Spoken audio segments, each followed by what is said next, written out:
श्रावण माह मातम में दूसरा अध्याय। श्रावण मास में विहित कार्य। ईश्वर बोले, हे महाभाग, आपने उचित बात कही। हे ब्रह्मपुत्र, आप विनम्र, गुणी, श्रद्धालु तथा भक्ति संपन्न श्रोता हैं।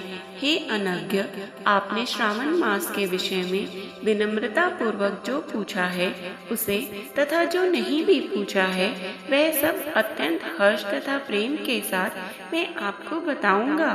द्वेष न करने वाला सबका प्रिय होता है और आप उसी प्रकार के विनम्र हैं, क्योंकि मैंने आपके अभिमानी पिता ब्रह्म को 5वां मस्तक काट दिया था, तो भी आप उस द्वेष भाव का त्याग करके मेरी शरण को प्राप्त हुए हैं। अतः हे तात, मैं आपको सब कुछ बताऊंगा, आप एकाग्रचित होकर सुनिए।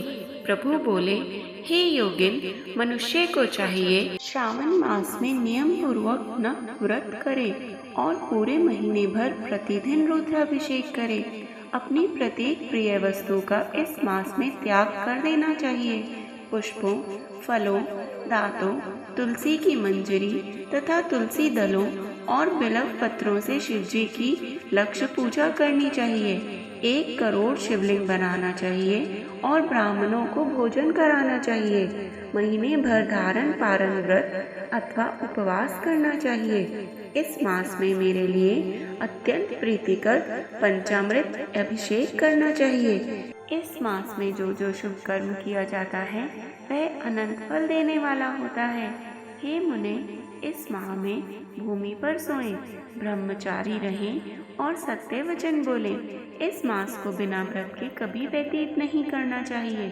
फलाहार अथवा हविष्यान ग्रहण करना चाहिए। पत्ते पर भोजन करना चाहिए।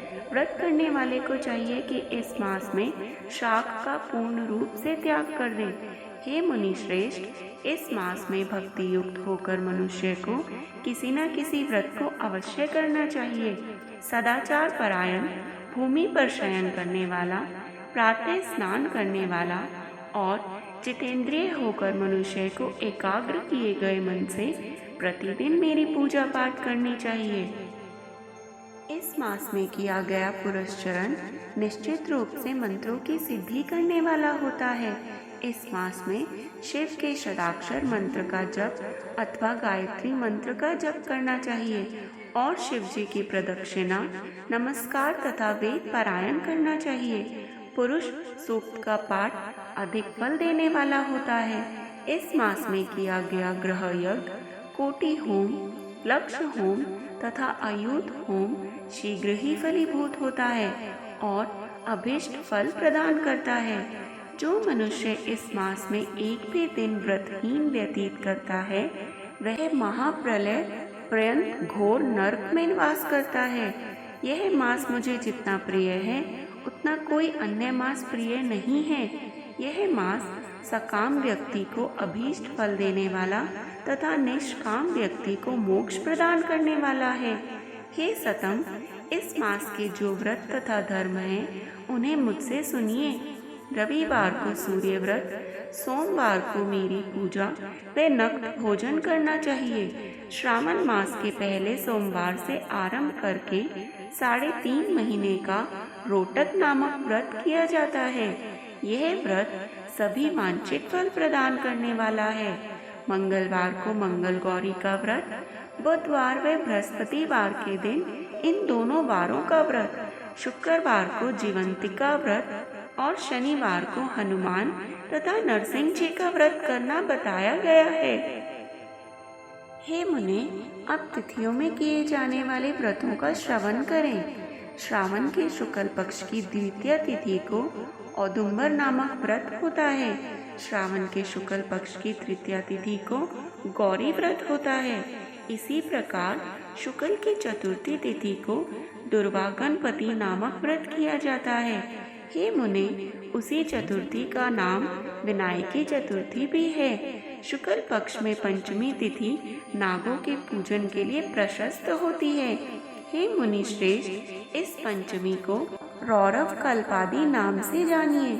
षष्ठी तिथि को सुपोदन व्रत और सप्तमी तिथि को शीतला व्रत होता है अष्टमी तथा चतुर्दशी तिथि को देवी का पवित्रारोपण व्रत होता है।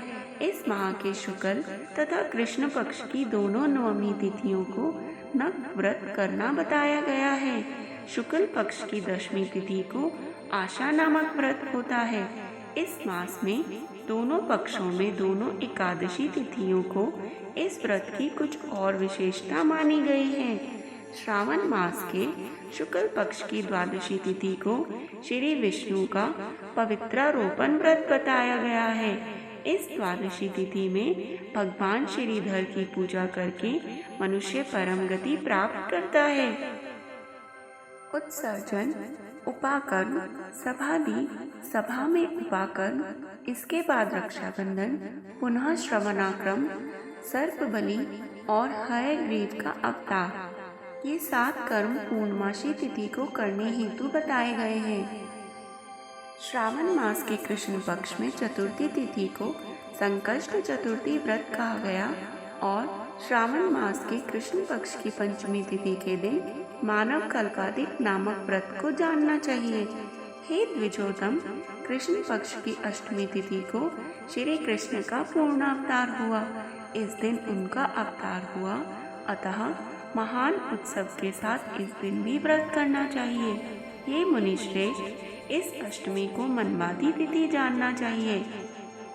श्रावण मास की अमावस्या तिथि को पिठोरा व्रत कहा जाता है। इस तिथि में कुशों का ग्रहण और वृषभों का पूजन किया जाता है। इस मास में शुक्ल पक्ष की प्रतिपदा तिथि से लेकर सब तिथियों के पृथक पृथक देवता हैं। प्रतिपदा तिथि के देवता अग्नि, द्वितीया तिथि के देवता ब्रह्मा, तृतीया तिथि की गौरी और चतुर्थी के देवता गणपति हैं। पंचमी के देवता नाग हैं और षष्ठी तिथि के देवता कार्तिकेय जी हैं। सप्तमी के देवता सूर्य और अष्टमी के देवता शिव हैं। नवमी की देवी दुर्गा, दशमी के देवता यम और एकादशी तिथि के देवता विश्वदेव कहे गए हैं। द्वादशी के विष्णु और त्रयोदशी के देवता कामदेव हैं। चतुर्दशी के देवता शिव, पूर्णिमा के देवता चंद्रमा और अमावस्या के देवता पितृ हैं। ये सब तिथियों के देवता कहे गए हैं। जिस देवता की जो तिथि हो उस देवता की उसी तिथि में पूजा करनी चाहिए। प्राय इसी मास में अगस्त्य का उदय होता है। हे मुने, अब मैं उस काल को बता रहा हूँ, आप एकाग्रचित होकर सुनिए। सूर्य के सिंह राशि में प्रवेश करने के दिन से जब 12 अंश 40 घड़ी व्यतीत हो जाती है तब अगस्त्य का उदय होता है।